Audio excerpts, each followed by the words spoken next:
My husband said the island was for reconnecting. He just forgot to mention he meant reconnecting with his assistant. When I walked into the villa my aunt left me, I found her wearing my silk robe, sipping my champagne, and calling my husband love. He thought he could just slide her into my world. He didn't know about the $11.4 million reckoning waiting in the lawyer's vault. My name is Victoria Hayes. I'm 38 years old and I live in Ashford Ridge. My job title is Brand Director at Meridian Strategies, which is really just a polished way of saying I turn chaos into clarity for a living. I'm exceptional at it. I can take a company's messy identity and distill it into something people actually want to believe in. I've spent 12 years perfecting the craft of persuasion. It's a skill I realize now I should have been using on my own marriage instead of wasting it on quarterly presentations. Nathan Cross. That's my husband. Nathan is a wealth manager, the kind of man who wears Tom Ford suits like armor and uses phrases like capital allocation strategy in casual conversation. We have the estate in the gated community, the matching Range Rovers, and the synchronized calendar that would make a military tactician weep with envy. We were the power couple everyone admired. We were an aspiration, or at least we performed one flawlessly. But this story really begins with a different place, the Clearwater Villa. It sits on a private stretch of coastline in Harlow Bay, an obscenely beautiful town where the wealthy go to pretend they're still humble. The villa isn't ours. It's mine. My Aunt Margot left it to me, just me, 7 years before Nathan and his investment portfolio walked into my life. It was my refuge, the one corner of existence that wasn't optimized or monetized or analyzed to death. In the good years, Nathan and I made beautiful memories there. In the thin years, when money got tight before his big break, it became a luxury rental, pulling in obscene amounts from tech executives who wanted to taste the good life for a weekend I drove down on a Thursday. It wasn't on our shared calendar. The official excuse was to inspect for storm damage after that tropical system that had blown through. The real reason was that the air in our Ashford Ridge house had become suffocating. I needed space that wasn't filled with Nathan's polite professional distance. My husband had become a phantom in his own life. Always at a client dinner, always closing a major portfolio, always entertaining high net worth prospects in some vague, important sounding location. He was building empires, or so he said. Our empire, he'd always add, but it felt more like he was dismantling the foundation we stood on, brick by careful brick. The silence between us had grown louder than any fight, so I went to the coast looking for the woman I used to be before I became Victoria Hayes Cross, before the hyphen, before the compromise. I wanted a few days of silence, maybe some takeout and the sound of waves instead of the hum of our smart refrigerator. I used my own key, the lock clicked smoothly, and the first thing that struck me wasn't the familiar scent of ocean and teak. It was jasmine, an overpowering, expensive jasmine candle that I'd never bought. I froze in the marble foyer. My weekend bag slipped from my shoulder and hit the floor with a dull thud. There was luggage by the entrance, not my weathered leather weekender. This was a designer hard-shell suitcase in powder blue with gold hardware, the kind of luggage that screams both money and inexperience. My aunt's antique entry table, which for decades had held nothing but a ceramic bowl for keys, was now cluttered with life. The jasmine candle, a pair of oversized sunglasses, a half-empty bottle of Perrier with a lipstick stain on the rim. Soft, melancholic piano music drifted from somewhere inside, the kind of instrumental playlist designed to soundtrack someone's fantasy of sophistication. My heart performed an ugly somersault. My first thought wasn't betrayal, it was burglary. Some very elegant, very confident burglar with excellent taste in fragrances. I'm a strategist, I thought, my brain scrambling for logic. I should leave. I should call the police. I should grab the umbrella from the stand and go in swinging. But instead, I crept forward. The living room had changed. New throw pillows on the sectional, a cashmere blanket I didn't recognize draped artfully over the arm of the sofa, and there, tossed casually over my favorite reading chair like a flag of conquest, was one of Nathan's custom-tailored linen shirts. The pale blue one he wore to garden parties. The music was coming from the terrace. I moved toward the open glass doors, the sea breeze now carrying that jasmine scent directly into my face like an insult. And there she was. She was younger, obviously, taller, slimmer, with that kind of effortless beauty that actually requires a team of professionals and 3 hours of prep time. She looked like she'd been photoshopped into real life. She stood at the railing staring at the ocean, a flute of champagne in her hand swaying slightly to the sad piano music. And she was wearing my robe. Not just any robe, my silk robe, the deep emerald one with hand-embroidered details that my Aunt Margot had given me. It was hanging off her frame like a trophy. She turned, startled by my presence, and her face broke into a bright, condescending smile. The kind of smile you give to service workers. "Oh, thank God you're here," she said, her voice a light, breezy chime. "Nathan said you'd arrive around noon." I was starting to get concerned. I just stood there. My brain felt like it had been unplugged and submerged in ice water. She took a delicate sip of champagne. My champagne from the case of Veuve Clicquot I had been saving for something that actually mattered. "He said you charge by the hour," she continued, gesturing vaguely toward the kitchen with her champagne flute. "So if you could start in there, that would be wonderful. The espresso machine is acting up and the guest bathroom could use a deep clean." She thought I was the housekeeper. The audacity was so staggering, so cosmically absurd, it was almost admirable. She had, in the span of 30 seconds, demoted me from owner to staff in my own home. She must have mistaken my stunned silence for confusion because she laughed, a tinkling, airless sound that grated against my skull. "Sorry, I'm Amber. Amber Sterling," she said, taking another sip. "Nathan is just the most incredible man. He gave me this place." She swept her arm out, indicating the multi-million-dollar view, the villa, my aunt's legacy. A sanctuary for us, for our fresh start, for the life we're building together. "Our life?" I repeated. The words tasted like battery acid. "Yes, I know it's fast," she gushed, completely oblivious. "But when you know he's extraordinary. We're basically engaged. Well, I'm his fiancée. Almost officially his fiancée." The ice in my veins, which had been slush, solidified into something dense and cold. I'm a strategist. I analyze the landscape. I identify the players. I control the narrative.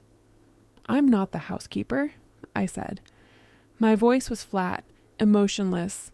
"I'm the legal wife, the non-optional version, the one with the marriage certificate and the last name." I held up my left hand. The simple platinum band my aunt had given me, passed down from her own mother, the diamond Nathan had presented on one knee in front of his entire family. They suddenly felt extraordinarily heavy. Amber's carefully curated face went through a fascinating series of failures. The smile collapsed. Her eyes widened to the point of comedy. The color drained from her cheeks, leaving behind a splotchy canvas of expensive self-tanner. "What? No, that's not... He said you moved out 2 years ago." Her voice climbed into a panicked squeak. "He said you were living in Montana with a ski instructor. He said you were..." "He lied," I said simply. And as if summoned by the universe's cruel sense of timing, a phone on the glass table started ringing her phone. The screen lit up with Nathan's face, that professional headshot he uses for LinkedIn. The contact name read, "My Love." Amber stared at it like it was a live grenade. Before she could move, I stepped forward and snatched the phone. I hit accept. Nathan's voice poured out, smooth and indulgent. "Hey, gorgeous! Missing me already? Did you find the champagne I had delivered? I thought you would..." His face filled the screen, all charm and confidence, clearly expecting his almost fiancée. Then his eyes focused. He saw me. He saw the cold, methodical fury in my expression. He saw the familiar shiplap wall of the Clearwater villa behind me. The smile froze on his face. The blood drained. He looked for one deeply satisfying second like a man watching his entire portfolio collapse in real time. "Victoria," he stammered. "What are you... Where... I thought you were at the... Just checking on the property situation," I said, my voice surgically sweet. "Seems we have an issue with unauthorized occupants and questionable taste in men." Vic, wait, let me explain. We'll talk when you remember where home actually is, Nathan, I said, assuming you still consider it home. I ended the call. The silence that followed was absolute, broken only by the sound of the ocean, which suddenly sounded furious. I tossed the phone onto the outdoor sofa. Amber flinched like I'd thrown a knife. You have 2 hours, I said, my voice permitting no negotiation. Get your powder blue luggage, your jasmine candle, and your delusional life plan out of my villa. I didn't wait for a response. I turned and walked back inside, my heels clicking a steady rhythm on the reclaimed wood floors my aunt had loved. My strategist brain was already firing, the shock and betrayal being rapidly processed and converted into something colder. Something useful. I pulled out my phone. Click. A photo of Amber, frozen on the terrace, still clutching the champagne, still wearing my robe. Click. The powder blue suitcase in the foyer. Click. The new pillows and the tacky throw blanket. Click. Nathan's linen shirt draped over my reading chair like evidence at a crime scene. This wasn't just infidelity. That was a messy emotional term for a messy emotional problem. This was a hostile acquisition. This was an asset misappropriation crisis. As I walked out the front door, the keys to the Clearwater Villa heavy and powerful in my hand, a new word crystallized in my mind: trespassing. And with that word, the entire story changed. This is Revenge Stories, a home for quiet courage and true endings. If you feel my words, please like the video, subscribe to the channel, and tell us in the comments where you're watching from. Help us build this community so we can bring more interesting and exciting stories for you from around the world. Your help is much appreciated. Your voice matters here. Your story matters too. The drive back to Ashford Ridge was a masterclass in compartmentalization. My GPS calmly narrated turns. My podcast queue offered me episodes about financial fraud that I was now apparently living through, and my hands gripped the steering wheel so tightly my knuckles ached. The strategist in my brain was sorting data, building timelines, identifying vulnerabilities. The wife was still back on that terrace in Harlow Bay, hemorrhaging next to a half-empty bottle of champagne. 12 years. I'd given Nathan the best 12 years of my life. I met him when my career was accelerating and he was just finding his footing in wealth management. I was a senior creative at Meridian, and I had a standing offer to become executive creative director at Summit Brand Collective, a legendary agency down in Port Sterling. It was the opportunity, the kind you sacrifice everything for. But Nathan was building his practice at Silver Peak Wealth Advisors. He was constructing his kingdom, and apparently, a king needs a queen. Or at least, as he'd framed it so persuasively, a partner who could hold down the fort. We're a team, Vic, he'd said, holding both my hands, his eyes full of that earnest sincerity I'd mistaken for love. You're the foundation, I'm building the structure. It's our structure, our future. So I stayed. I took the less demanding, lower paying role at Meridian. I declined Port Sterling. I became the foundation. And for 12 years, I held everything in place while he built his tower, never realizing he was constructing it on my land with my materials and planning to live in it with someone else. The foundation. The irony was so thick I could barely breathe around it. He'd always had issues with the Clearwater Villa, specifically because it wasn't his foundation. It was mine. My aunt left it to me, free and clear, 3 years before our wedding. After we married, Nathan launched a subtle, relentless campaign about financial unity. It just makes sense for estate planning, Vic, he'd argued, casual and confident over dinner one night. If we're both on the deed, we can leverage it strategically, optimize the tax situation. It's just paperwork. We're partners, remember? I'd relented. I let him buy in. I let my lawyer draw up documents that made him a 25% co-owner, a minority stakeholder in my inheritance, just to make him feel secure, just to make him feel like part of the team. A 25% stake he was now apparently using to try and steal the other 75. That little detail, that paperwork, was the weapon he'd just tried to use against me. I arrived home to our Ashford Ridge house. It felt cavernous and hollow. I walked straight past the kitchen, ignoring the blinking light on the phone system. I went directly to my office, sat in my ergonomic chair, and opened my laptop. Here's an embarrassing truth about men who manage other people's fortunes. They get careless with their own security. They assume their firewall is their reputation. They assume the people they're betraying are too emotional or too naive to figure it out. I opened Nathan's personal email login screen. I tried Silver Peak 1 denied. I tried Ashford Ridge 2012 denied. Then I smiled. It felt cracked and foreign on my face. I typed Nathan Dollar 5678. Access granted. A rush of cold adrenaline flooded my system. It was like finding a cheat code in a game I'd been losing for years. For a man who managed hundreds of millions in client assets, his personal security was a punchline. I didn't search for the obvious. I didn't look for emails from Amber. That was amateur work. I'm a strategist. I followed the money. I navigated to his finance folder, then properties, then Clearwater. It was all there. A parallel narrative to our entire marriage, written in PDFs and wire transfer confirmations. About 8 months ago, Nathan had terminated our contract with the reputable Harlow Bay property management company we'd used for years. He'd then signed a new agreement with an LLC I'd never heard of. Sapphire Coast Management. The monthly rental income, which should have been automatically deposited into our joint account, was now being funneled to a new bank account under Sapphire Coast's name. And there, at the bottom of the new management contract, was my signature. A sloppy, rushed version of my name, forged. He hadn't even tried to make it convincing. He'd probably scrawled it during a conference call, annoyed at the inconvenience. I opened a new browser tab. I searched the state business registry for Sapphire Coast Management LLC registered 11 months ago. Sole proprietor, Nathan Cross. My blood turned to ice. This wasn't a crime of passion. This was systematic financial assault, premeditated theft. It got worse. He'd used the Clearwater villa, my villa, as collateral for a substantial high-risk business loan. He'd leveraged my inheritance to fund God knows what.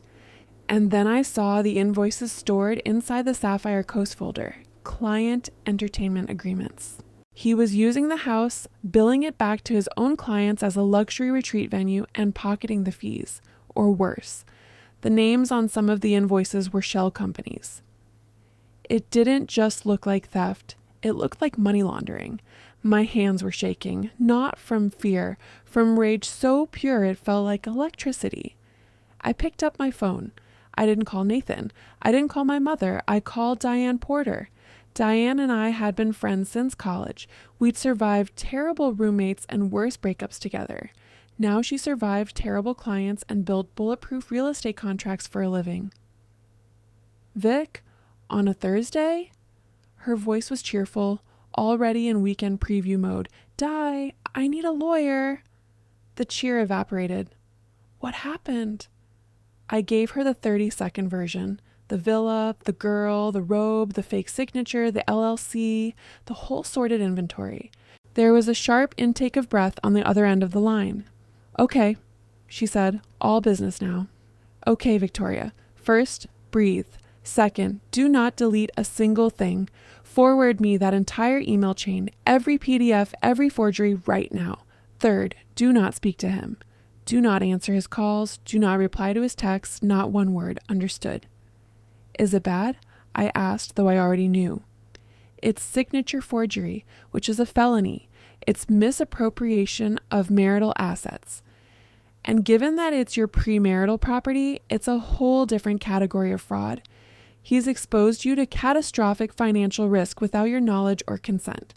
We can get an emergency injunction. We can... Vic, he didn't just cheat on you. He tried to systematically rob you. I hung up, promising to send everything immediately. I felt strangely calm, validated. This wasn't a marriage problem anymore.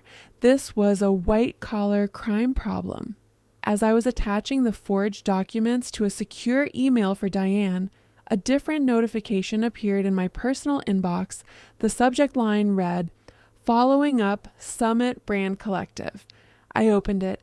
It was from the chief talent officer at the Port Sterling agency I'd turned down over a decade ago. "Hi, Victoria," it began.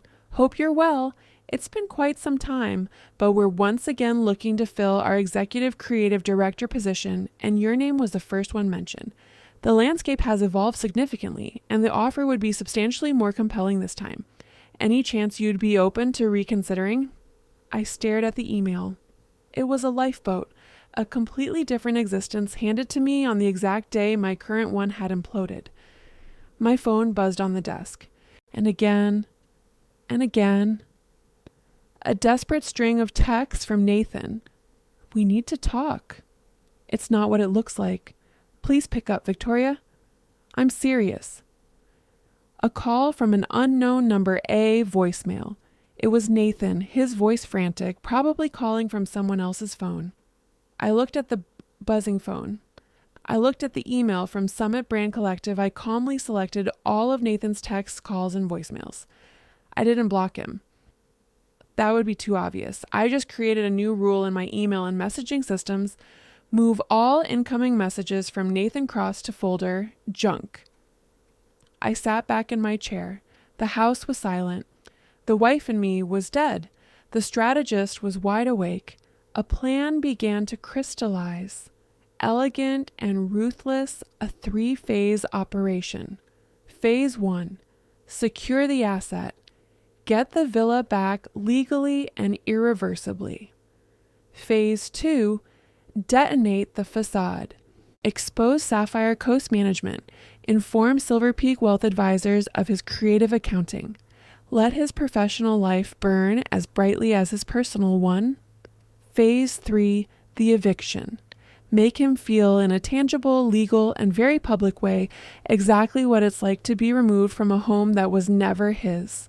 I was done being the foundation. It was time to be the demolition crew. Part 2. Monday morning felt like the aftermath of a disaster I was secretly relieved had happened.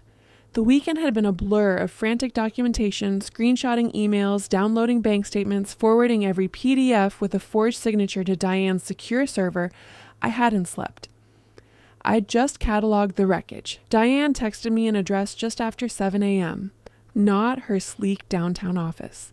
She'd chosen the Copper Table, an outrageously expensive cafe in the center of Ashford Ridge where the lattes cost $18 and the foam is always sculpted into perfect judgmental leaves.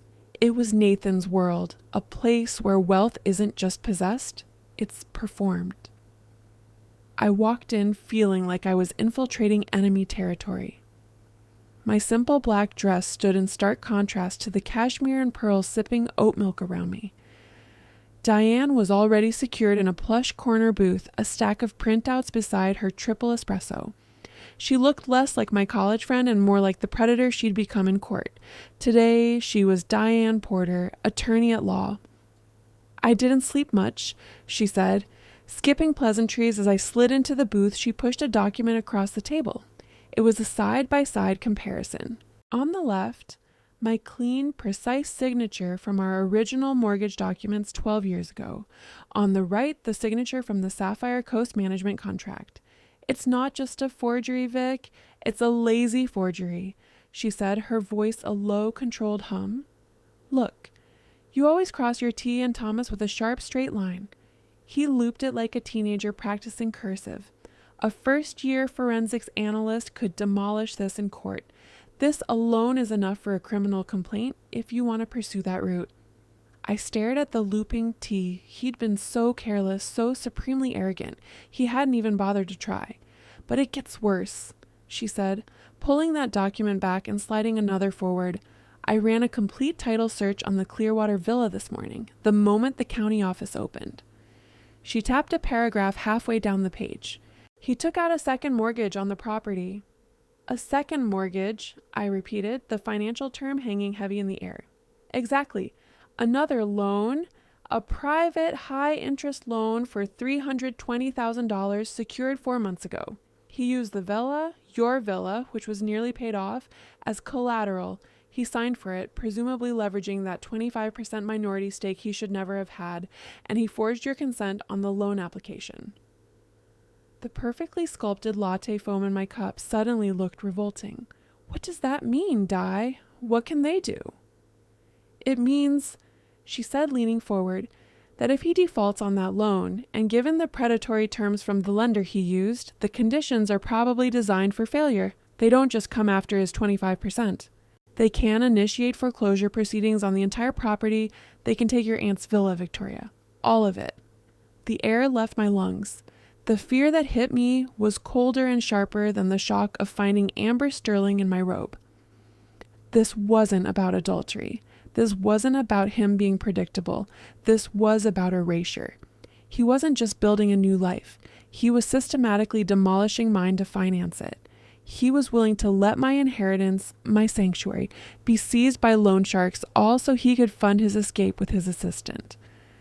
The fear lasted about 15 seconds. Then it crystallized into something else, something dense and cold and unbreakable.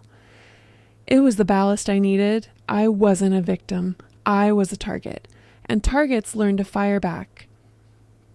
What do we do? My voice was steady. It didn't waver. Diane smiled, a thin, dangerous expression. We move faster and we move smarter. First, we take the asset off the table entirely. I'm filing an emergency petition this afternoon to have his 25% stake dissolved based on fraudulent activity and financial endangerment. We'll argue the transfer was conditional on a stable marital partnership, which he voided through his actions. Simultaneously, we transfer the full, unencumbered title of the Clearwater Villa into a new single-member LLC. You'll be the sole officer and member. We'll call it Tidewater Holdings or something equally bland. The villa will be legally insulated from him and his creditors before he even knows what happened. She took a sip of her espresso. And second, we file for a divorce immediately, not on grounds of adultery. That's messy, emotional, hard to quantify. We file on grounds of gross financial malfeasance. We have a paper trail of felonies, Vic. We don't even need to mention the girl. My laptop was open on the table between us as Diana outlined the divorce strategy. A new email notification appeared.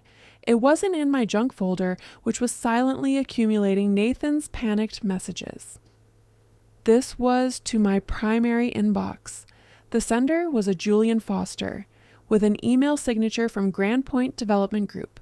The subject line read, Follow up on Harlow Bay acquisition, Clearwater Villa. My heart didn't just skip, it stopped completely. I'd never heard of Grand Point Development Group. I opened the email. My eyes scanned the formal language. Mr. Cross, it began. We are following up on our previous conversation regarding our formal offer to acquire the Clearwater Villa property and the adjacent undeveloped coastal lot. Our investment committee has approved the final offer of $11,400,000. We were hoping to finalize the initial paperwork by the end of this month, as you indicated was feasible. Please advise on timing and next steps. $11,400,000. I spun the laptop around to face Diane. Her eyes scanned the email, then widened, then scanned it again. She looked up at me, her professional composure completely shattered. My God, Vic, she whispered. He wasn't just borrowing against the villa, he was selling it. Everything snapped into focus. The puzzle pieces assembled themselves with sickening clarity. The constant client dinners that ran late. The frantic need for cash, that $320,000 loan, probably to cover expenses while he waited for the big payday. Installing Amber in the villa as if he already owned it outright. He wasn't just having an affair. He was liquidating our marriage. He was planning to take $11,400,000, money for a property that was 75% mine, and disappear with his assistant. He was trying to sell my aunt's legacy out from under me to fund his new life. He's not Mr. Cross, I said, my voice dangerously quiet. I spun the laptop back around. My fingers were steady on the keys. I hit reply. Dear Mr. Foster. I typed each keystroke deliberate and precise. Thank you for your follow-up. It appears my husband, Nathan Cross, has been managing communications on this matter without proper authority. Mr. Cross is only a minority partner in this property, a stake that is currently under legal dispute due to fraudulent conduct. I am Victoria Hayes, the majority and originating owner of the Clearwater Villa. The $11,400,000 offer is indeed compelling. I am available to meet in person this week to discuss terms of acquisition, representing the property's actual ownership. I look forward to our conversation and sincerely, Victoria Hayes. I hit send before I could second guess it. Diane was smiling, a real sharp predatory smile. "That's my girl," she said softly. "Now," I said, pulling out my phone and opening my banking app. Phase 1. I navigated to my payroll settings. I rerouted my entire salary from Meridian Strategies. Instead of our joint checking account where it had been deposited for 12 years, it would now flow into a new private account I'd opened Saturday night next. I opened our joint credit card portal. I found Nathan's supplementary card, the one he used for client entertainment, and I now presumed jasmine candles, vintage champagne, and powder blue luggage. A prompt appeared on the screen. "Deactivate card?" I pressed confirm. It was as simple and unsatisfying as flipping a light switch. A quiet digital execution. I closed the laptop. The fear was gone. The hurt was still there. A deep, cold ache lodged somewhere behind my ribs, but it was no longer a weakness. It was fuel. I had the forgery evidence. I had the second mortgage, and now I had an $11,400,000 offer that Nathan thought was his golden parachute. I looked at the printout of the Clearwater Villa's current market valuation, the one Diane had brought with her. He thought he could use my villa to start his new life fine. I would use that same villa to spectacularly end his. The email arrived on Wednesday. It slipped past my junk filter, an anomaly in an inbox now meticulously organized between legal documents from Diane and corporate newsletters. The sender was an unfamiliar address. The subject line was simple and direct. "We need to talk about Nathan." It was from Amber Sterling. My first instinct was deletion, to treat her like the digital nuisance she was. What could she possibly have to say? An apology, an excuse, some teary confession about how she didn't know? I wasn't interested in her manufactured remorse, but the strategist in me paused. She wasn't just collateral damage. She was a variable, a key witness, a co-conspirator, whether she realized it or not, and a good strategist never leaves variables uncontrolled. The email itself was brief, formal, and completely stripped of the breezy ignorance I'd witnessed on that terrace. She sincerely apologized for the circumstances of our meeting. She claimed she'd been profoundly misled. She suggested she might have information that could be relevant to me. She was terrified. It was bleeding through every carefully chosen word. I let her marinate for 4 hours. Then I replied, "The Lighthouse Room, Rooftop Lounge, 6 p.m. today, come alone." I chose the Lighthouse Room because it was everything our Ashford Ridge life pretended to be. Expensive, beautiful, and utterly impersonal. Perched 40 stories above the harbor, it was a place for transactions, not emotions. I arrived 20 minutes early, just as the after-work finance crowd was ordering their first round of $22 cocktails. I selected a small corner table with a clear view of the entrance and, more importantly, the fire exit. Old habit. I always like to know how to leave a room. She arrived at 6:03, wearing a beige trench coat that probably cost more than my monthly car payment. The Instagram filter was gone. In the harsh evening light streaming through the floor-to-ceiling windows, she just looked young and exhausted. Her eyes darted around the space, landing on me with a visible jolt of recognition and fear. She looked like prey that had wandered onto a highway. "Thank you for meeting me, Mrs. Cross," she said, sliding into the chair across from me. She didn't order a drink. "I'm filing for divorce, Amber." "You can call me Victoria," I said. My voice was flat, neutral. I wasn't her friend. I wasn't her therapist. I was the woman she'd mistaken for hired help. "Victoria," she repeated, testing the name like it might burn her tongue. He lied to me about everything. I just sipped my water, letting the silence expand. This was her pitch. I was letting her make it. He told me he was separated. She rushed out, her words tumbling over each other. He said it had been over for more than 2 years. He said you were having some kind of breakdown, that you hated the coast, you hated the villa, that you were completely financially dependent on him. He said he was giving you time because you were fragile. Fragile, I repeated. The word was so ludicrous I almost smiled. He said you were in Montana with a ski instructor. I stared at her. I don't ski. Bad knees. Next lie. He made it all sound so tragic, she continued, her hands twisting a cocktail napkin in her lap. Like he was the hero. Like he was taking care of everyone. He said the Clearwater Villa was an asset he was extracting from the marriage. He said he was letting me stay there to prove he was serious, to prove we had a future. He called it our starter home. She looked up at me, her eyes glistening, searching for an ally, for absolution, for another woman to validate her victimhood. I gave her none of it.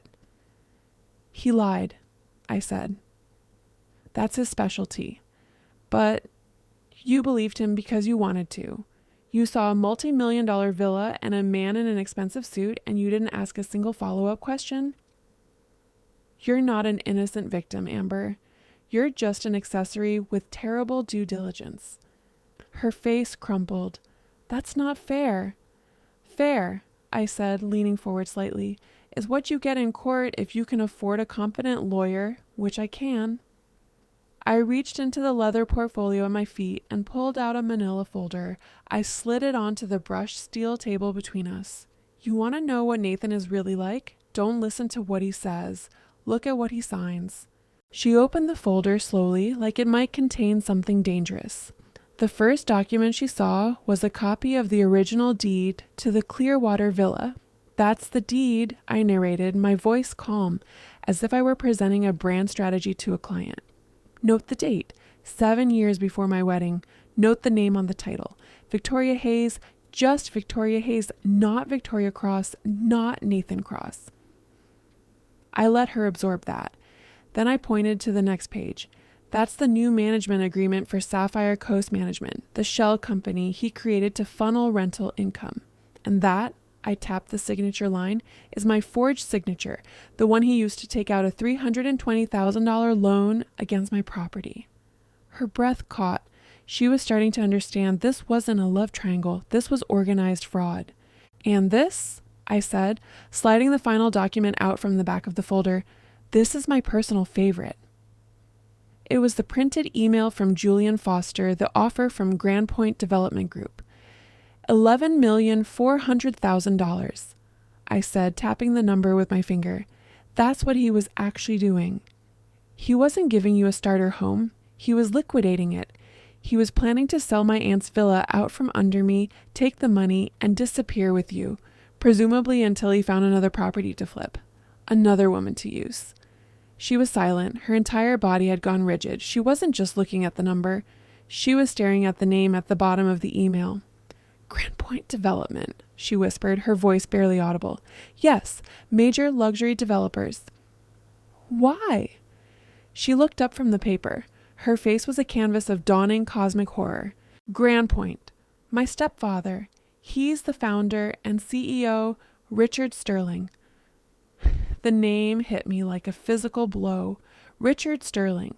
As in Sterling Capital Group, Nathan's single largest, most untouchable client. The whale. The account that had built Nathan's entire career at Silver Peak Wealth Advisors. He wasn't just having an affair. He wasn't just stealing from his wife. He was having an affair with his biggest client's stepdaughter, and he was simultaneously trying to fraudulently sell an $11 million property to his biggest client's company while lying to both of them. The sheer, catastrophic, beautiful stupidity of it was breathtaking. Amber was shaking. He knew who my stepfather was. I thought he liked me. I thought he was successful, independent, not some social climbing parasite trying to exploit my family's connections. She was starting to break. her carefully constructed fantasy crumbling. "Oh, it gets better," I said. The final piece of the puzzle clicked into place with an audible snap in my mind. I pulled out my phone and opened the Sapphire Coast folder I'd saved from Nathan's email. I found the invoices, the client entertainment charges. I turned the phone around. "He didn't just date you, Amber. He expensed you." She looked at the screen. There, on an itemized invoice to Silver Peak Wealth Advisors for a Sterling Capital Strategy retreat, was a list of charges: villa rental, Clearwater property catering, private chef consultant fees, A. Sterling. "He was billing Silver Peak for the weekends he spent with you at my villa," I explained, my voice clinical, "and he listed you as a consultant. He wasn't just committing wire fraud against me. He was committing expense fraud against his own firm, using your name, tying you and the Sterling name directly to his crimes." That was the moment she shattered. The tears that came weren't for lost love. They were for her reputation, her family, the cold realization that she wasn't his partner. She was his alibi, his unwitting and now deeply implicated accomplice. She looked up at me, the tears gone, replaced by the same cold, hard resolve I'd found in myself. "What do you want?" she asked. The alliance was forming. "Right now," I said, "the narrative is predictable. Successful man leaves wife for younger woman. You're a homewrecker. I'm a victim. It's boring and it's not even accurate." I leaned in. "I have the documents for a much better story. Financial predator systematically defrauds wife and exploits client's family. It's a white-collar crime saga. It's about felonies, not feelings. And in that story, you and I aren't enemies." I made the offer simple and clear. "You give me everything, every text, every email, his private calendar, every late-night complaint he made about work, every name he mentioned from his client retreats. You help me build a case that will incinerate his professional life. And in return,"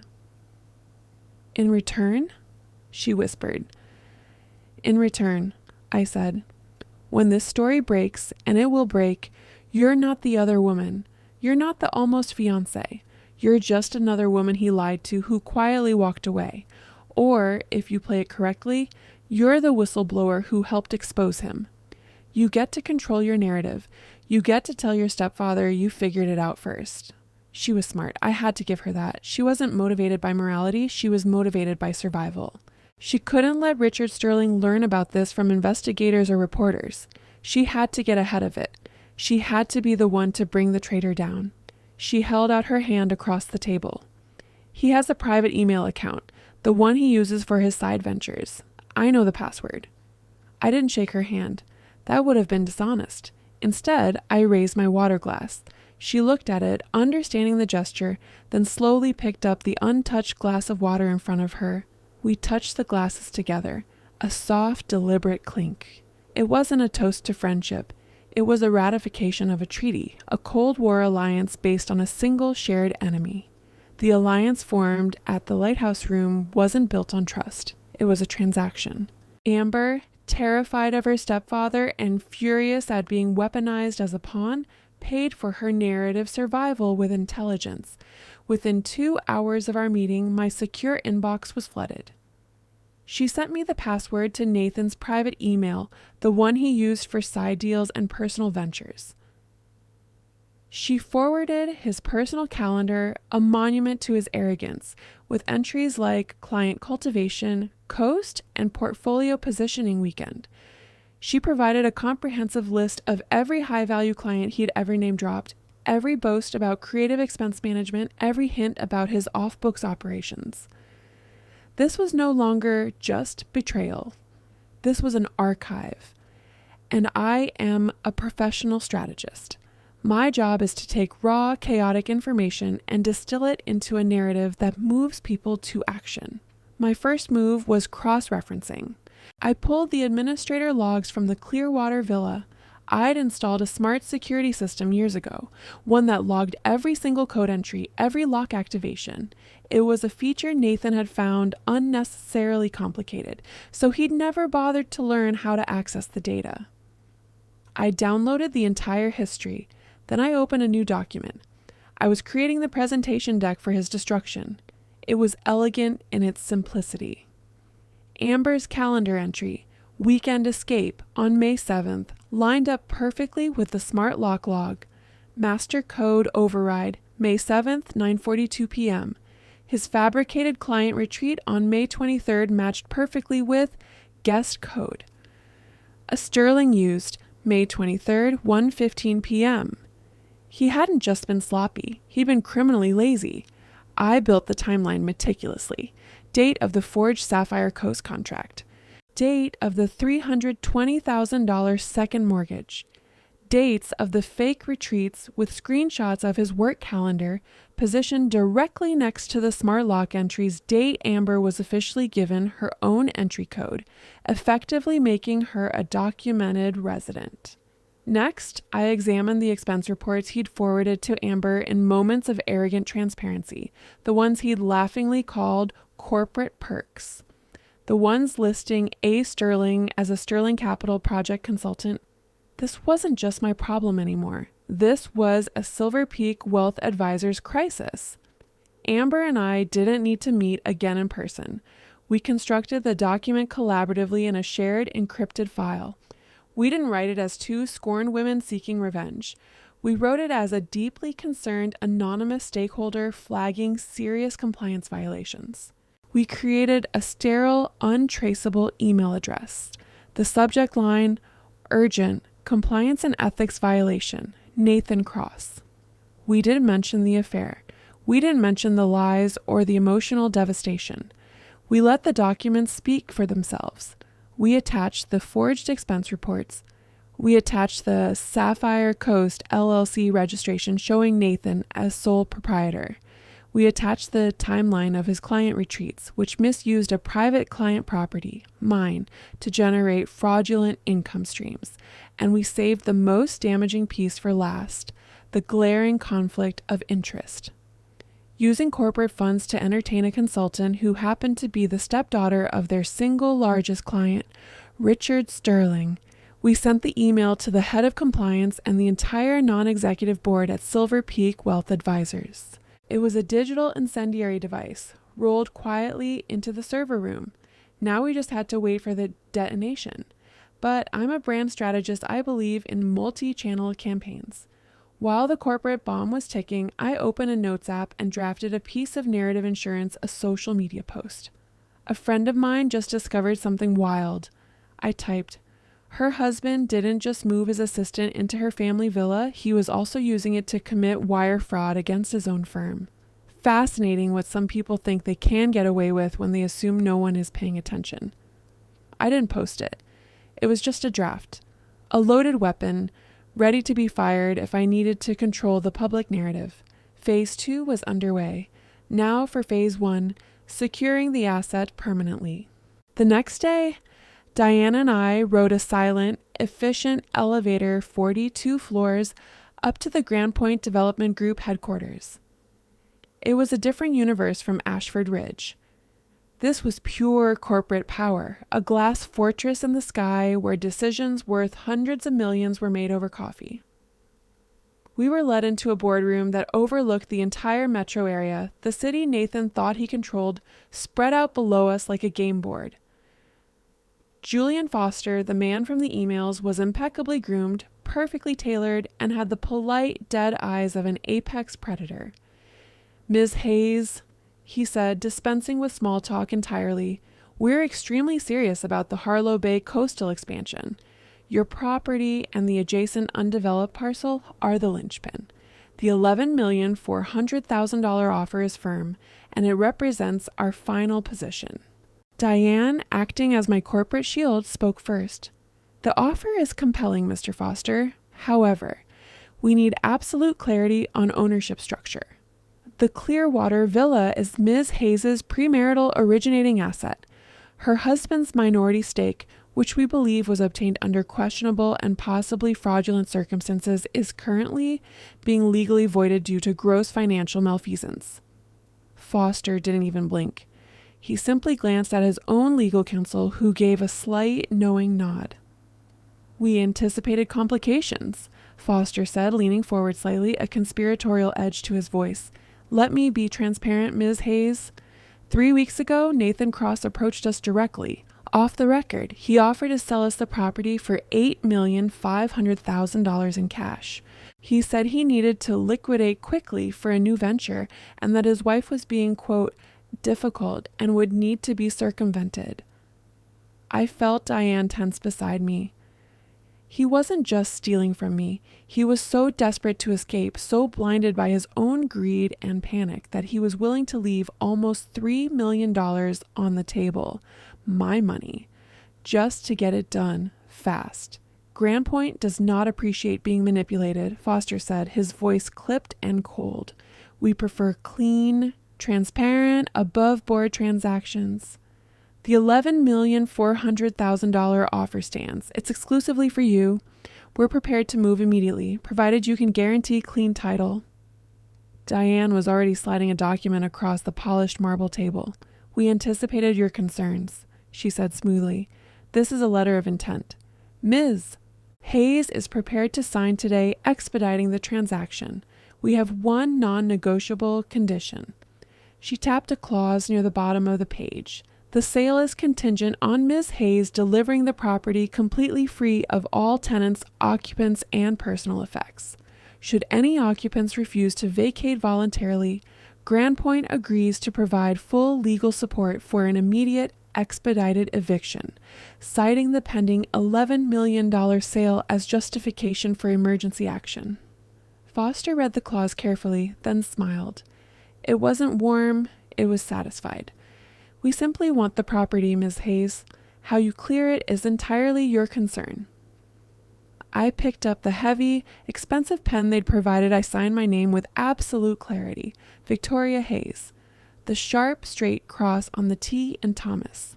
The first signature in 12 years that felt completely, unequivocally mine. That weekend, I drove to the Clearwater Villa one final time Amber was long gone, having taken my advice to return to California and maintain ignorance.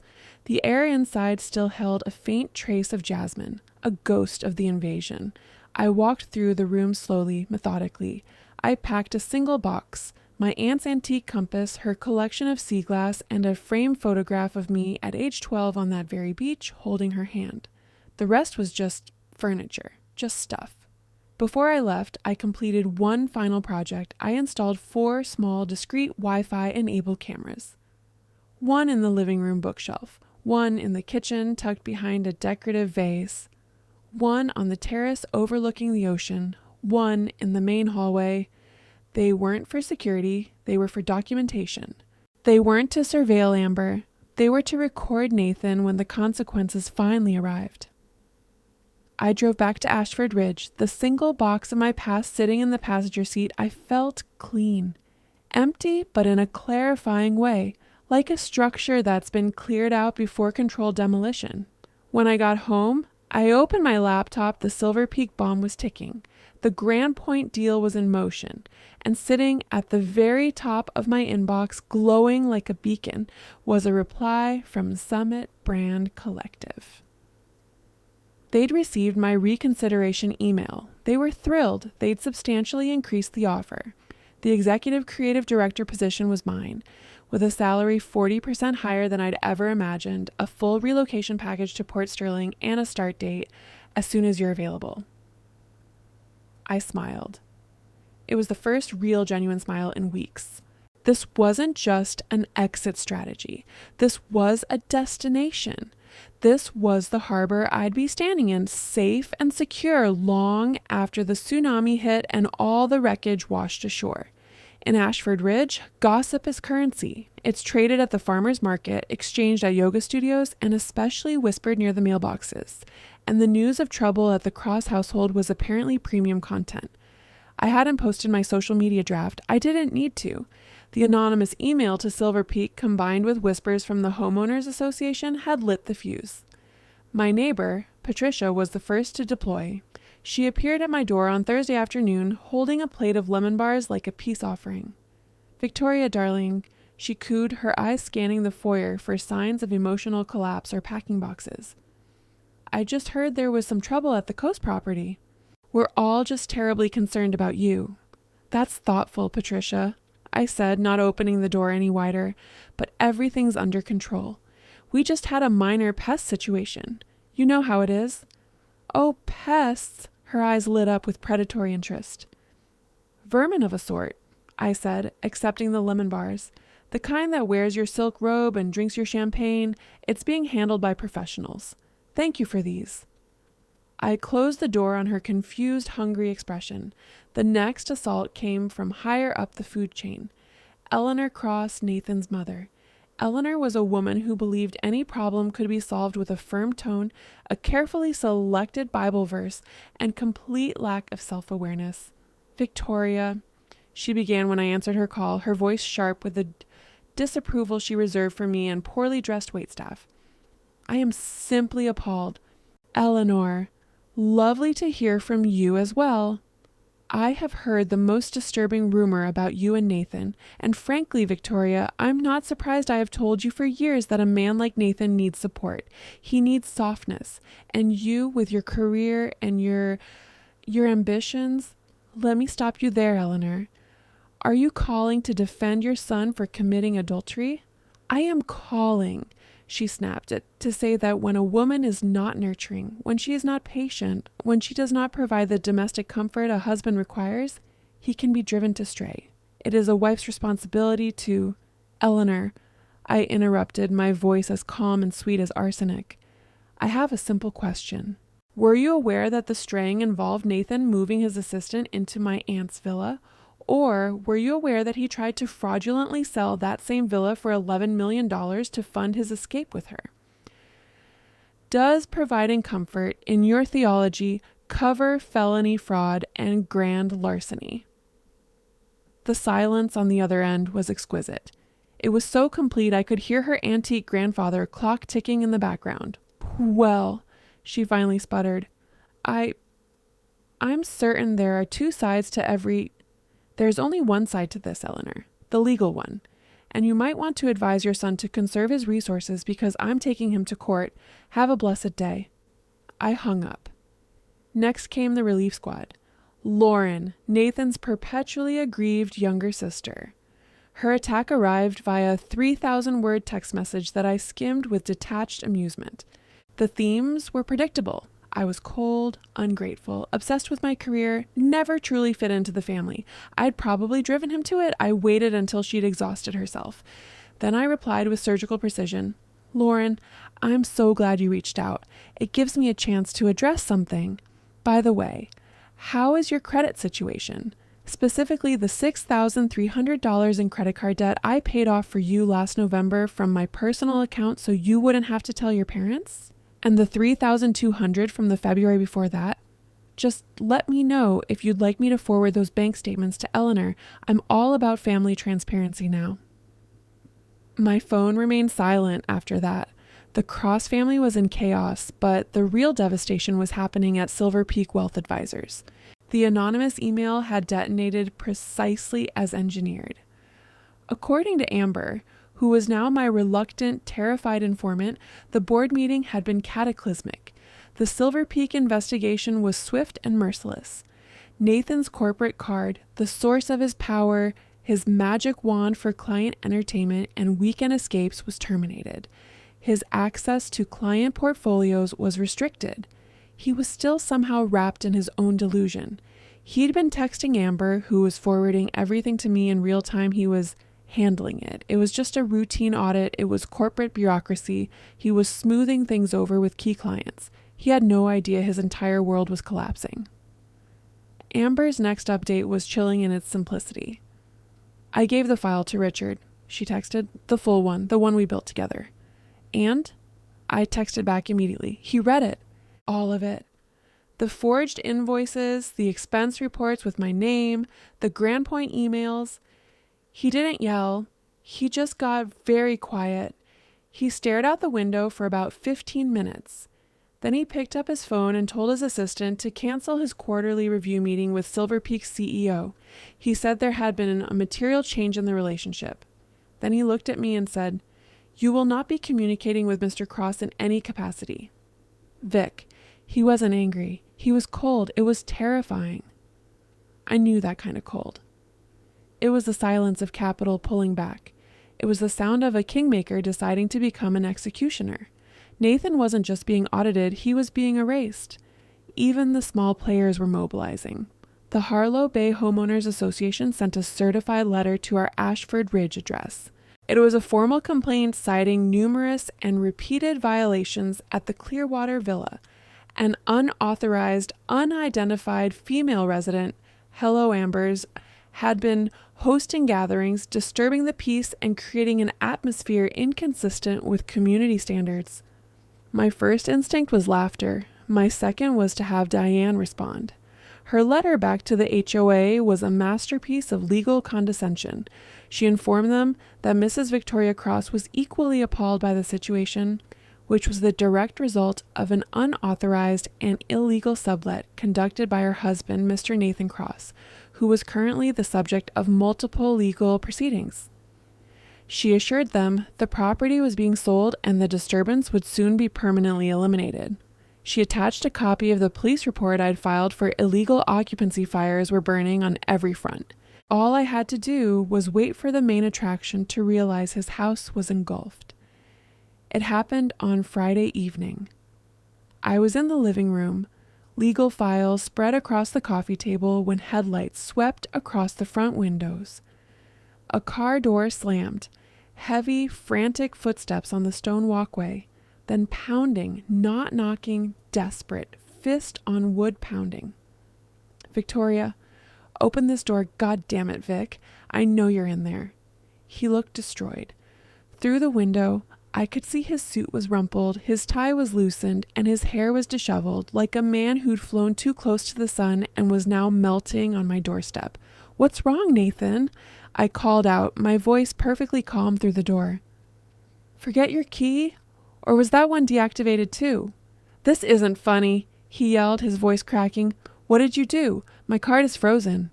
Compliance is crawling through my accounts. Richard Sterling won't return my calls. You did this. I did this? I said, walking closer to the door but not opening it. I don't think so. I wasn't the one who created Sapphire Coast Management, Nathan. I wasn't the one who forged my wife's signature on financial documents. He froze. His face, pressed near the glass, went ashen. How do you know about Sapphire Coast?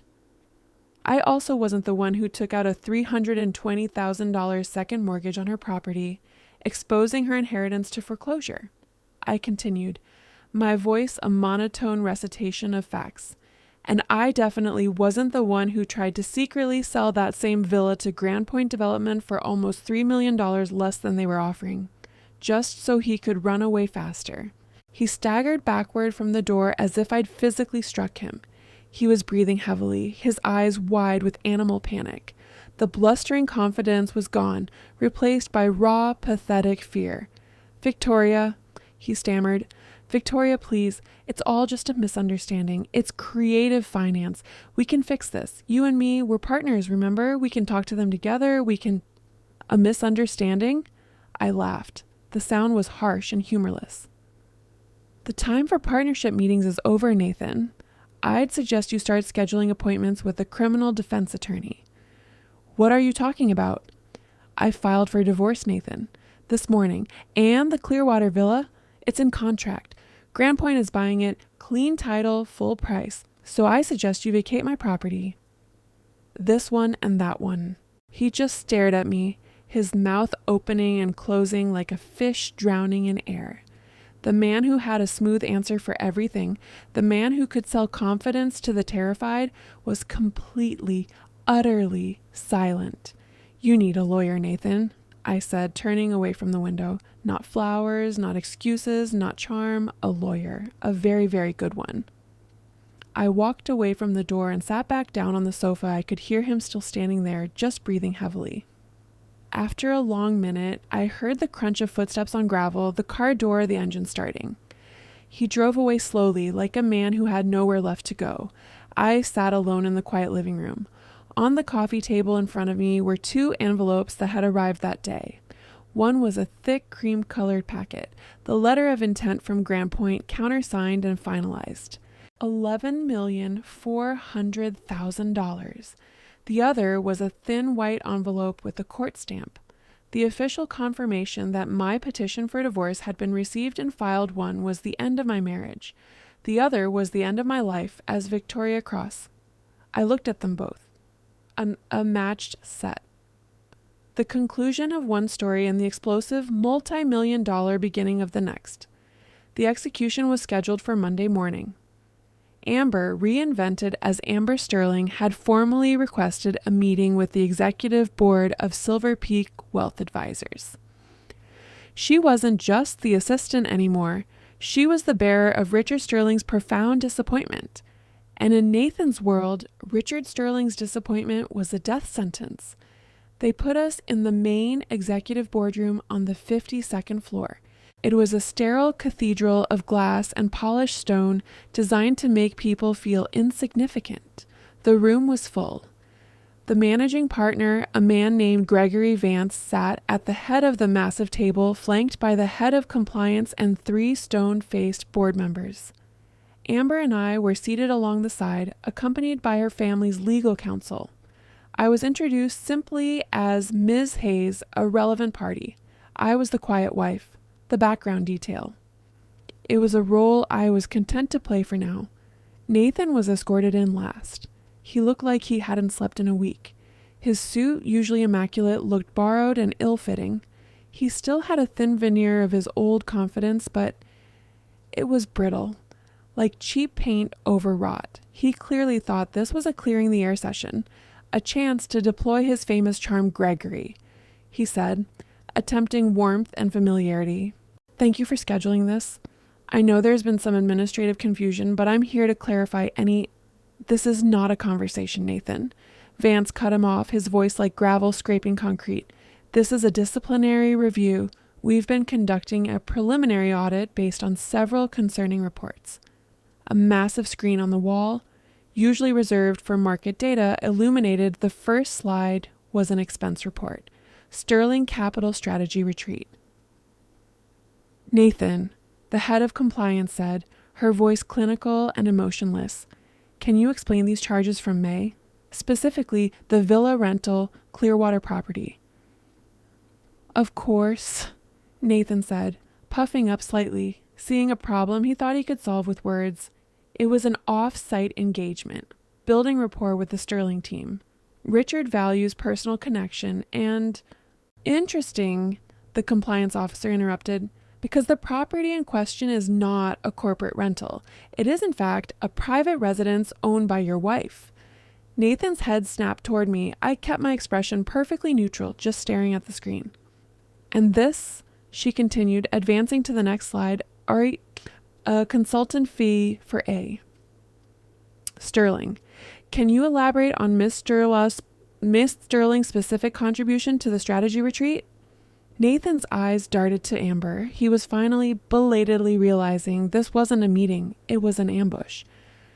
Amber, Miss Sterling provided valuable insight into the demographic targeting for the younger client base. The compliance officer clicked again. The screen changed. It was a photograph. A candid shot clearly taken from a distance with a telephoto lens. It showed Nathan and Amber on the beach at Harlow Bay. He was in his linen shirt, holding a bottle of wine. She was in my emerald robe, laughing, her arm linked through his.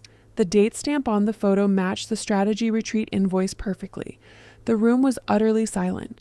Nathan was white. He opened his mouth, but no sound emerged. It gets substantially worse, Nathan, Gregory Vance said, his voice heavy with contempt. He signaled to the legal counsel from Sterling Capital Group. The lawyer stood, holding a formal document. Silver Peak Wealth Advisors, the lawyer began, his voice formal and damning, received a formal letter of concern from Sterling Capital Group 3 days ago. This was it. This was the blade Amber and I had been positioning. This wasn't just about our anonymous email. This was about Richard Sterling's response. The letter, the lawyer continued, expresses Mr. Sterling's extreme disappointment that a senior advisor at Silver Peak would attempt to leverage a personal, undisclosed relationship with a member of his family. He gestured toward Amber, who looked appropriately somber, to manipulate a separate, high-value real estate transaction involving Sterling Capital interests. What transaction? Nathan stammered, looking around the room like a trapped animal. The Grand Point Development acquisition, Vance supplied, his face a mask of controlled fury. Apparently, you approached Grand Point, a company substantially funded by Sterling Capital, and attempted to sell them a property you didn't legitimately own, using forged documents, all while positioning yourself as Mr. Sterling's trusted advisor. You didn't just violate our policies, Nathan. You didn't just defraud your wife. You attempted to swindle our single largest client using this firm's reputation as cover. Nathan was drowning. No, that's a complete misunderstanding. It's a marital dispute. Victoria, tell them it's just... All eyes turned to me. The quiet wife, the background detail. I stood slowly. I didn't look at Nathan.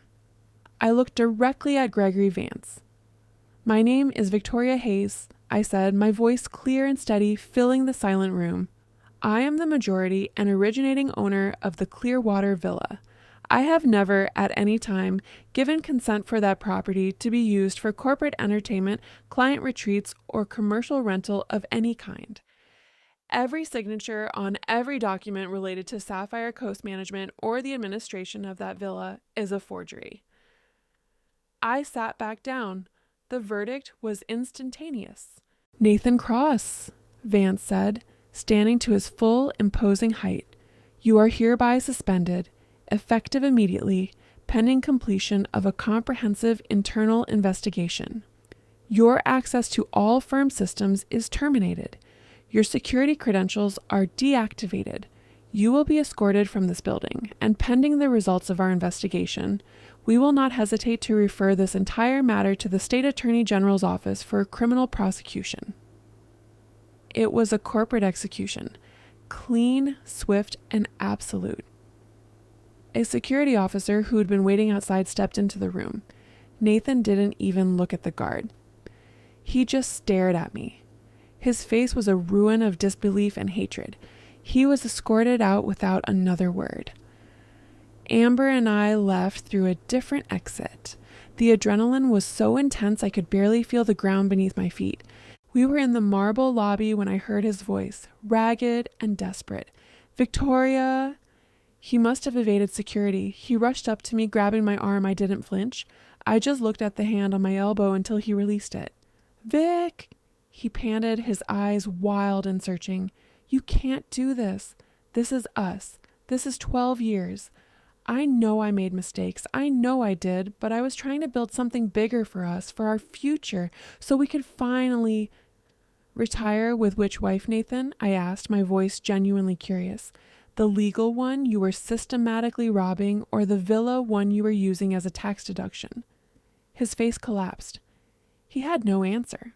Before he could manufacture one, Amber stepped forward. She was magnificent. Her eyes filled with perfectly calibrated tears. Nathan, she whispered, her voice breaking beautifully. I can't believe this. They're twisting everything. That woman, she gestured vaguely at me, she's destroying you. For what? For loving me? Nathan looked at her, his expression shifting, grasping desperately for the last piece of driftwood in his personal shipwreck. See, baby. Yes, she's destroying everything we... Then let's go, Amber said, grabbing his hand with theatrical urgency.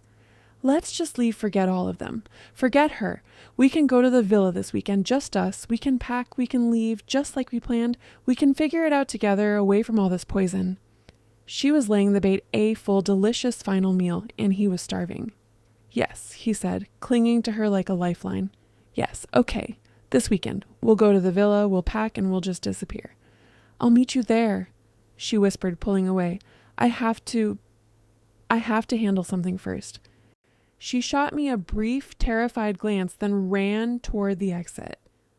He watched her go, a pathetic half smile on his face. He'd found his escape route. He turned back to me one last time, his expression hardening into something ugly. "You'll regret this, Victoria. You're destroying the best thing that ever happened to you." "No, Nathan," I said, adjusting the strap on my bag. "I'm just taking it back." As he slumped away, finally defeated, my phone buzzed in my pocket. A text message from Amber. "He's committed." He said Saturday. He'll be there by noon. He's a monster. Please, Victoria, end this. I put my phone away. I walked out of the glass tower into the bright afternoon sunlight. I stood on the sidewalk for a long moment, looking up at the Silver Peak logo glinting 52 stories above me. That was the last time he would ever walk out of that building as an employee. The next time I thought, he'd be escorted by someone with a badge, not a business card. I arrived at the Clearwater Villa on Friday afternoon. One day before the finale, I carried a small overnight bag in one hand and a thick leather briefcase in the other. When my key turned in the lock, the air inside was still and neutral. The offensive jasmine had finally dissipated, replaced by the clean scent of salt air and vacancy. I was entering the villa for the last time, not as a wife hiding from her problems, but as the executor of an $11 million transaction. I walked through the rooms, my footsteps echoing on the floors my aunt had loved. It was too quiet. This villa was an archive of my entire life. I ran my hand along the smooth, sun-bleached windowsill in the living room, remembering myself at 12, sitting there reading while my aunt sat in the adjacent chair, drinking tea and telling me stories about resilience. I saw the spot on the terrace where Nathan and I had stood after our wedding, clinking champagne glasses, drunk on possibility. He'd kissed me, pointed at a passing sailboat, and whispered, "This is it, Vic. This is the only place that matters." An unwelcome pang of grief cut through the cold strategic focus in my head. I was doing this to save the villa, but I was also selling it. I was selling my aunt's ghost. I was auctioning off the best memories of the man I used to love. The strategist in me was fighting a brief, vicious battle with the wife, who it turned out wasn't quite as dead as I'd thought. Diane arrived around 2 p.m. An all efficiency and sharp angles, her heels clicking and aggressive rhythm on the deck. She spread her briefcase files across the dining table like a general deploying maps. "It's done," she said, pushing a thick-bound document toward me. "As of 9 a.m. this morning, the Clearwater Villa as a residential property has ceased to exist in the eyes of the state. Please welcome Tidewater Holdings, LLC, a Delaware corporation of which you are the sole member, officer, and managing partner." I touched the cover. It felt solid, real. "And Nathan's 25%? I asked. Diane's smile was thin and terrifying. "Ah, the beautiful part. I found a document buried deep in your 2013 tax files. Remember when Nathan became obsessed with asset protection and tax optimization?" I nodded, remembering a tedious week of signing paperwork. He was so paranoid about future inheritance complications and exposure that he had you both sign an elaborate waiver regarding the Clearwater Villa. It states that as the minority stakeholder, he knowingly and irrevocably waives his right to contest, delay, or interfere with any third-party sale initiated by the majority owner. She tapped the page. "In exchange for being held harmless from any and all future capital gains tax liabilities related to said sale." She looked up at me, her eyes gleaming. "He signed it, Victoria, to save himself a few hypothetical dollars on taxes he might someday owe." He legally silenced himself. He put the noose around his own neck 3 years ago. We're just kicking the chair out.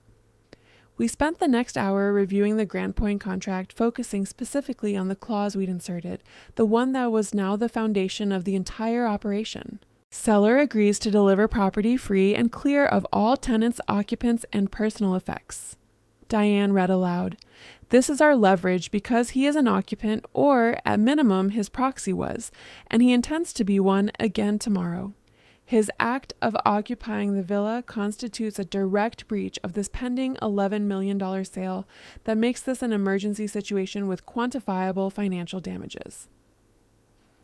Amber arrived as the sun was beginning its descent. Casting the living room in dramatic shadows, she didn't use her code. She knocked, a quiet, hesitant tap. When I opened the door, she looked diminished. She was no longer the imposter queen of the castle. She was a co-conspirator, a witness in a house that held her shame. She clutched an expensive handbag to her chest like armor. Her eyes were red-rimmed but dry, full of a cold, brittle anger I recognized. It was directed at Nathan, but a portion was clearly reserved for herself. "He's still texting me," she said, her voice low and hollow. "He's cheerful. He wants to know if I prefer red or white wine for the weekend. He's bringing supplies for a romantic escape." "Good," I said. "Let him." We gathered around the kitchen island, the wife, the lawyer, and the assistant. A terrible, powerful trinity. "The plan is simple," Diane said, taking control. "Nathan arrives tomorrow at noon. He's expecting Amber. He's expecting reconciliation and escape. Instead, he finds you, Victoria. He'll be confused. He'll be angry. He'll bluster and threaten and probably beg. You let him. The cameras you installed are recording everything to cloud storage. Let him build his own case." At 12:30 p.m. precisely, Diane continued, "The official party arrives. That will be me, as counsel for Tidewater Holdings, a representative from Grand Point Development as the aggrieved buyer, and a process server from the county sheriff's office." Amber was twisting a strand of hair, her face pale. "What do I do? What if he tries to call me?" "You're the bait," I said, not unkindly. "You just have to get him here. Then you get to be the shocked, horrified girlfriend. You get to be the second woman he lied to. It's the best narrative available to you. Play it correctly, and you're just another victim in his wake." She nodded slowly, the calculation clear in her eyes. Survival. That night, after Diane and Amber had left for their respective hotels, I was alone in the vast, quiet villa. I couldn't sleep. I sat on the terrace in the exact spot where I'd found her in my robe, and I listened to the waves. The air was heavy. A storm system was moving in. I sat there in the darkness and finally asked myself the question I'd been avoiding for weeks. Was this justice, or was this just revenge? Was I any better than him, setting this elaborate, cruel, cinematic trap just to watch him fall? Revenge, I decided, is emotional.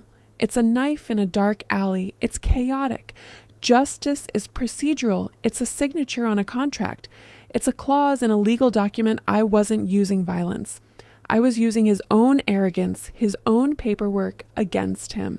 This wasn't a crime of passion. It was a financial audit, a final, meticulous, deeply personal audit. A storm rolled through around 3 a.m. The wind howled, rattling the glass doors, and sheets of rain lashed the terrace. The ocean roared, a deep, furious sound as if rehearsing for the storm to come. I must have dozed off because I woke with a start in the cold gray light of dawn. It was 7 a.m. Saturday. I picked up my phone. A new text message had arrived. It was from Grand Point's legal team. "Good morning, Ms. Hayes. As requested, our petition for emergency injunction was presented to the judge at 6 a.m. He has signed the temporary restraining order and eviction notice against any and all unauthorized occupants at the Clearwater Villa property, citing the pending $11 million financial transaction as cause for urgent action. The process server is confirmed and standing by. We are cleared to proceed." I read the text twice. The final piece of the mechanism had just locked into place. The trap was set. All I had to do now was wait for him to walk into it. He arrived at exactly noon. I watched from the upstairs balcony, a god's eye view of the performance below. Nathan's Range Rover pulled into the gravel driveway, and he emerged looking less like a suspended fraudster and more like a man arriving for a romantic getaway montage. He was wearing a casual, expensive navy sweater. He opened the rear hatch, and it was exactly as Amber had predicted, overflowing.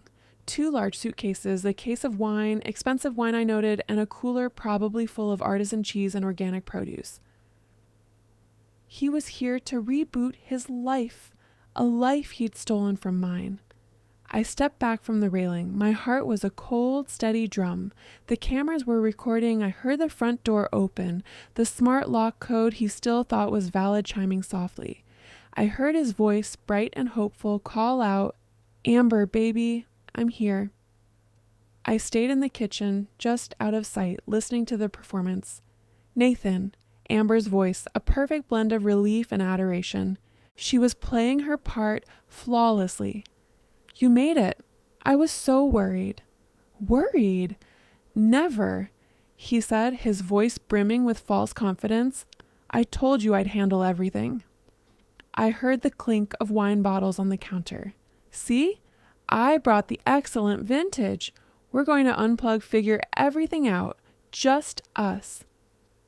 "My family," Amber said, her voice slightly smaller, perfectly calibrated. "They're just upset about the Silver Peak situation. They don't understand us. My stepfather, he'll get over it. He just needs to see that I'm taken care of, that you've, resolved the drama with Victoria, that it's really finished." "Don't worry about Victoria," Nathan scoffed. I heard a cork pop. "That's all being managed. In fact, I've been talking to a private buyer, a discreet contact. He's willing to take this villa off our hands quickly. No complications. We'll have to accept slightly below market, but it's cash, immediate and clean. We'll have enough to be on a beach in the Maldives by next week." He was still trying to sell my villa. He was standing in my kitchen, drinking wine, planning to sell my aunt's legacy for quick cash. That was my cue. I stepped out from the pantry shadow, holding a thick-bound folder. I walked to the kitchen island and dropped it onto the marble surface. The sound was a flat, definitive thud in the quiet space. "Sell what, Nathan?" I asked, my voice cutting through the fantasy. "Sell what you don't even own." He froze. The wine bottle was still in his hand. He looked at me, then at Amber, then back to me. The easy charm on his face curdled into dark, sudden fury. "Victoria, what the hell are you doing here? This is harassment. Get out of this villa. Get out now." I almost smiled. "That's interesting. Sienna?" "He doesn't know. You didn't tell him?" Amber just stared at him, her mask of adoration crumbling into cold disappointment. "Nathan," she said softly, backing away from him. "What is she talking about?" Nathan looked at her, his eyes widening as he finally understood. This wasn't a reconciliation. This was a trap. "Amber," he said, his voice losing its footing. "What is this? What's happening?" "This," I said, tapping the thick folder, "is an education. You've been lying so long you've forgotten what truth looks like. Let's start here." I opened the folder. "This is the current, certified as of yesterday, title for this property. It's not owned by Victoria Hayes anymore. It's not co-owned by Nathan Cross. It's owned by a corporation called Tidewater Holdings, and I am the sole member." His face went from angry to terrified. That's not legal. You can't do that. We're married. My name is on the deed." "Was. Your 25% was conditional, Nathan. And this," I said, flipping the page, "is the waiver you signed 4 years ago. The one where you surrendered all rights to contest a sale in order to avoid hypothetical capital gains tax. You were so cheap, so arrogant, you built your own cage." I flipped the page again. "This is the $320,000 second mortgage you secured on this villa using a forged signature." Flip. "These are the incorporation papers for Sapphire Coast Management, a shell company designed to funnel fraudulent rental income from a property you didn't own." Flip. "And these are my favorites." I fanned out the expense reports, the client retreats, the Sterling Capital Strategy retreat, the line item for a Sterling consultant. Each page I turned was another nail in his coffin. I was deconstructing his entire successful man persona, one document at a time. He was speechless, his skin a sickly gray amber. Seeing her moment, stepped forward and placed her own document on the table. It was on heavy, official letterhead. "And this," she said, her voice shaking with very real rage, "is a letter from my stepfather's legal team, the attorneys from Sterling Capital. It says that, as of today, Sterling Capital is withdrawing all investments, all projects, and all professional associations from any portfolio managed by you. It also says they will be cooperating fully with the State Attorney General's office regarding any potential fraudulent activities. Nathan flinched as if the name itself had physically struck him. You didn't just lie to your wife, Nathan. Amber continued reading from the document. You tried to manipulate my family. You used my name on your fraudulent invoices. You're finished. The silence in the room was absolute, broken only by the sound of surf outside. Nathan staggered backward, slumping against the counter. He was breathing hard, completely cornered, the evidence against him an impenetrable fortress. So he tried the only strategy he had left, the victim. You don't understand, he whispered, his eyes darting between us desperately. The pressure. You have no idea what it's like. The pressure to provide, to be successful, to be the man everyone expects. I was doing it for us. All of this was to secure our future for all of us. He was trying to paint himself as a martyr, a tragic hero crushed by circumstances. I just stared at him. For all of us, that's not what this email says. I pulled a single sheet from the back of the folder. It was a printout of an email he'd sent to Amber months ago when he thought I was a non-factor. I read his own words back to him. Don't worry about Victoria. She'll be fine. She's too busy with her little job and her spreadsheets to ever notice what's really happening. She's not built for this level of success. I lowered the paper. So which is it, Nathan? Was I the person you were securing a future for, or was I just the little job you were stealing from? He had nothing. The mask was gone. The monster was exposed, and at his core, the monster was just a weak, pathetic, greedy man. He saw the game was over. He saw criminal charges lining up like dominoes.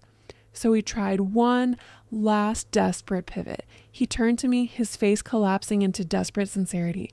Victoria, okay, I messed up. God, I messed up terribly. You're right. I'm a horrible person, but don't do this. Don't send this to prosecutors. Think, just think. $11,400,000. That's what Grand Point offered. Let's just stop this insanity. Stop the divorce. We'll sell the villa. We'll sell it to them together. We split it. 50-50. $5,700,000 each. We walk away clean. No lawyers, no criminal charges.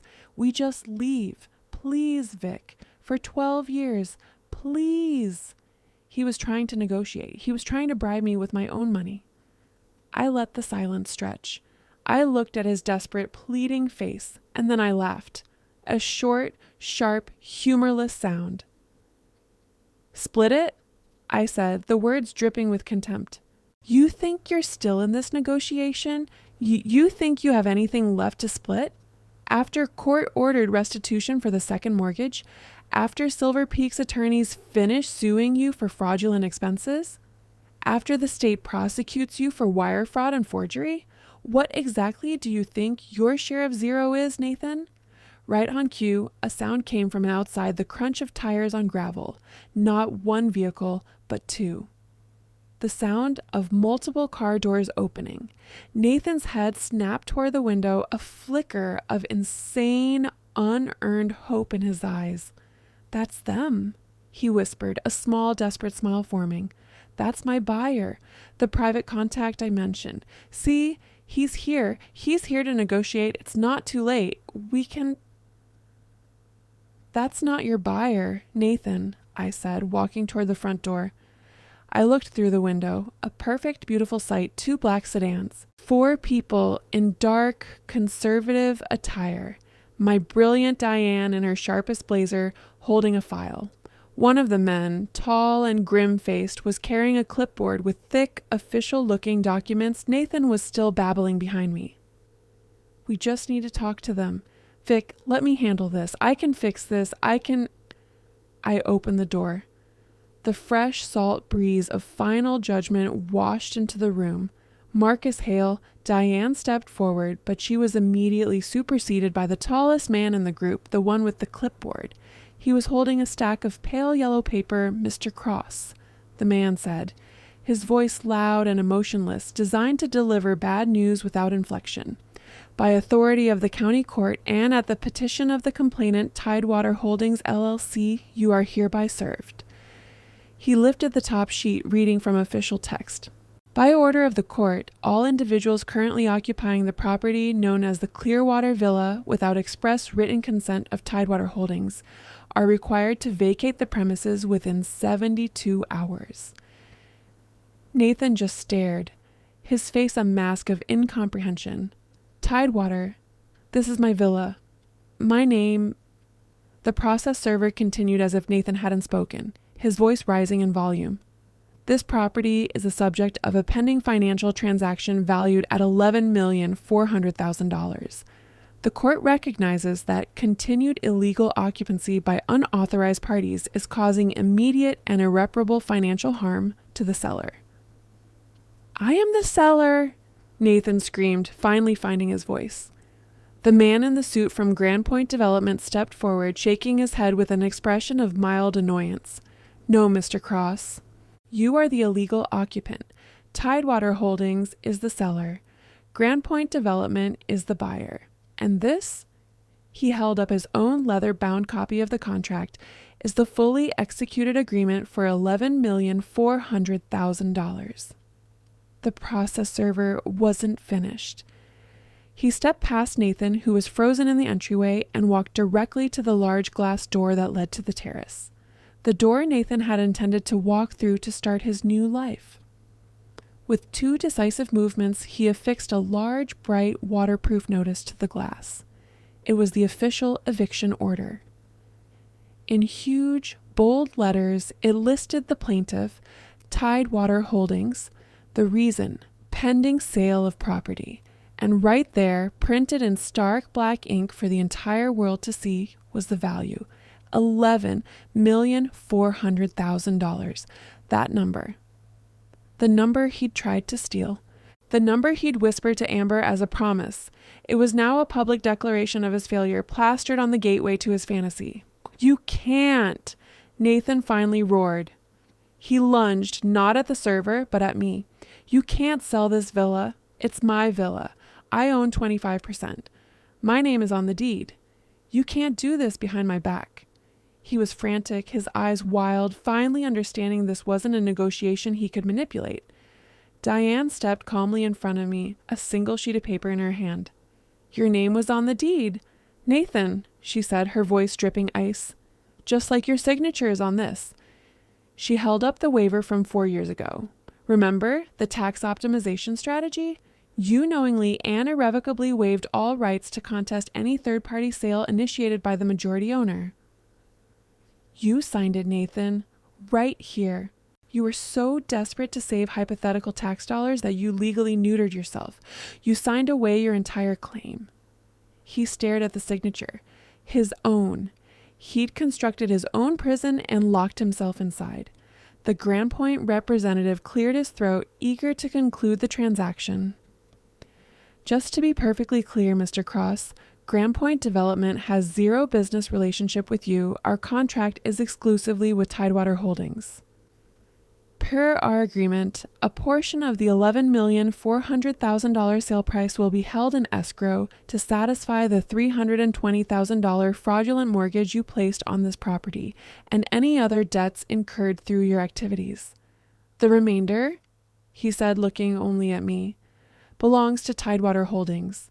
We don't need you in this equation. We simply need the property vacant. Nathan was broken. He was silent. He looked from the lawyer to Diane and then, one last pathetic time, to Amber. He was looking for one person in the room who wasn't his enemy.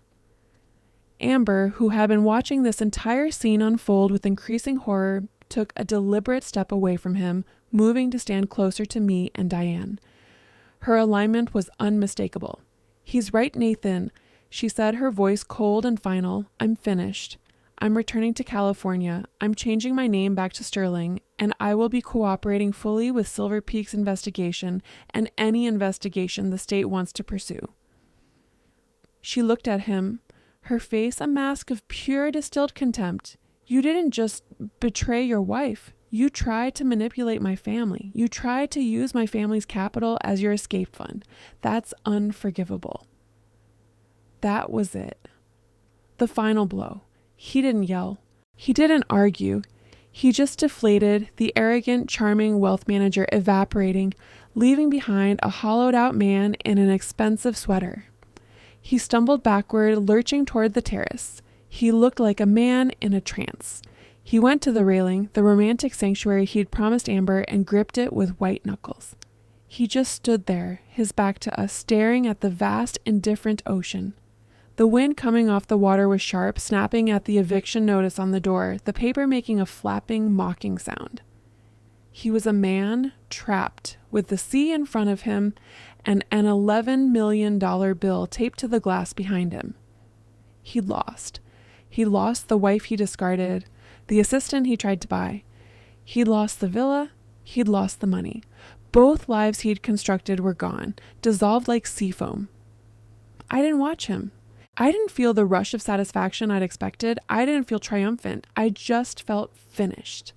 The white-hot rage had burned itself out, leaving behind profound, quiet finality. The Grand Point representative cleared his throat. Ms. Hayes. He held out a clipboard with the final handover documents. Diane reviewed them carefully, then nodded at me. I took the expensive pen. I signed my name, Victoria Hayes, one final time as owner of this villa. I reached into my pocket. I pulled out the single original brass key, the one my aunt had placed in my hand when I was 16, telling me this place would always be mine. I placed it in the representative's outstretched palm. It was such a simple movement, a small piece of metal changing hands, but it was the definitive cut. The severing of 12 years of marriage, of a lifetime of memories. It was over. I turned and walked out of the villa. I didn't look back at Nathan on the terrace. Diane followed me. As we walked down the gravel path, my phone rang. I looked at the screen. Eleanor Cross, of course, the final boss. I answered and put it on speaker for Diane to hear. Victoria! Her voice shrieked, a symphony of hysteria. Nathan just called me. You're destroying him. You're destroying this family after everything we've done for you. Marriage is about forgiveness. It's about faith. You must not find it in your heart to... I stopped at the edge of the driveway. I looked back at the beautiful Clearwater villa one final time. I could see the small, pathetic figure of my husband still standing on the terrace, staring at the waves. Eleanor, I said, my voice calm and clear in the salt air. Faith might forgive him. The legal system won't, and neither will I. I hung up the phone. My SUV was parked down the street. In the passenger seat was a small cardboard box with my aunt's compass, her sea glass collection, and the framed photograph of us on the beach. Next to it was my real suitcase, the one I'd packed for this trip. Inside, carefully arranged, were 2 documents: the finalized divorce petition, ready for the judge's signature, and the signed official offer letter from Summit Brand Collective in Port Sterling. This wasn't an epilogue. It was the opening chapter. It was the door I was finally choosing to open. I got in the car. I started the engine. I didn't look back as I pulled away from the curb, but I did glance in the rearview mirror. Just for a second, I could see him, a tiny, insignificant figure standing alone on the terrace. He was so small, dwarfed by the villa and dwarfed by the pale yellow eviction notice plastered on the door, the numbers 11,400,000 glinting in the harsh coastal sun. The car turned the corner. He disappeared from view. The ocean was still there, stretching endlessly to the horizon. But for the first time in my life, it wasn't the backdrop for his lies. It was just the view, and it belonged to my future. This is Revenge Stories, a home for quiet courage and true endings. If you feel my words, please like the video, subscribe to the channel, and tell us in the comments where you're watching from. Help us build this community so we can bring more interesting and exciting stories for you from around the world. Your help is much appreciated. Your voice matters here. Your story matters too.